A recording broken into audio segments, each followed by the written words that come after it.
first of all, deepfakes are not just putting someone's faces on someone else's face. Deepfakes are much bigger and much broader and than I thought at the beginning. So it was really interesting to see how much I learned on the issue. I think I actually it really opened my eyes to a lot of different things. So it kind of shows also it was really interesting to me because it showed that deepfake is not an issue that one person will solve. It's an issue that we all need to give our opinion on and all kind of face together. Dans tous les cas, ça reste une technologie néfaste, je dirais. Donc, tous ces ateliers m'ont montré à quel point c'était vraiment facile d'en créer. C'était vraiment encore plus facile d'y croire. Donc, du coup, moi, je pense que c'est vraiment quelque chose de néfaste.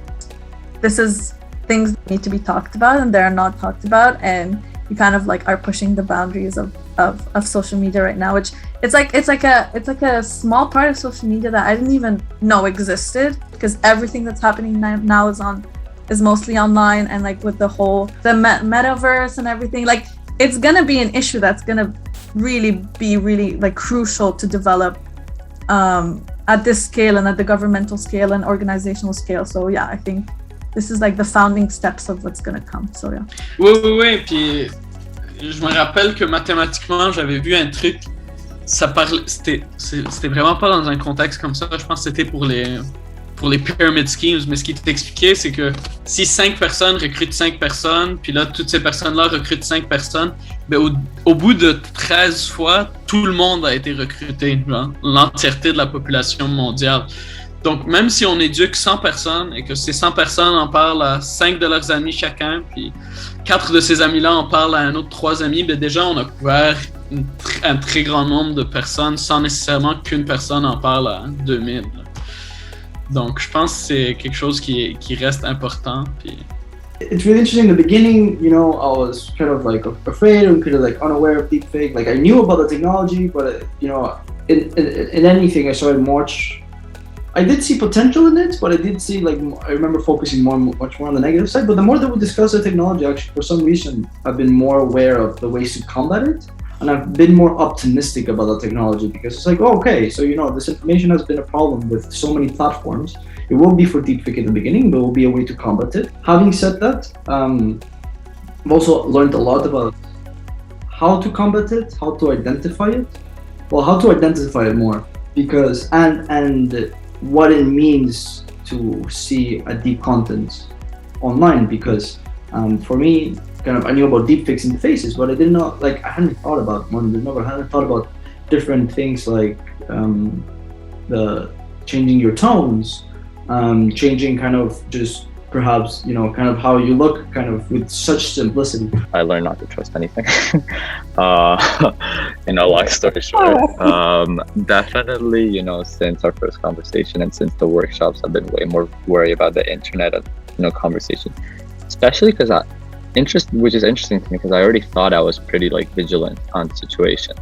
And I've noticed things that I wouldn't have noticed before, videos on Instagram. I started seeing myself in a third perspective to see how people would react. And I noticed that even if I'm not necessarily paying attention to it, I'm still kind of breathing, even if I know it's fake logically, I'm still breathing in those emotions, if that makes any sense, of the video, and it's still letting affect my kind of mindset. So, and I started noticing that, and it's just because logically you're oh, this is fake, it doesn't mean that you don't somehow believe the narrative. I don't know if it was one of the videos that you showed me, or it was a video I saw about myself, but there was a video about vaccines and not believing in vaccines, which was obviously completely using fake news and everything.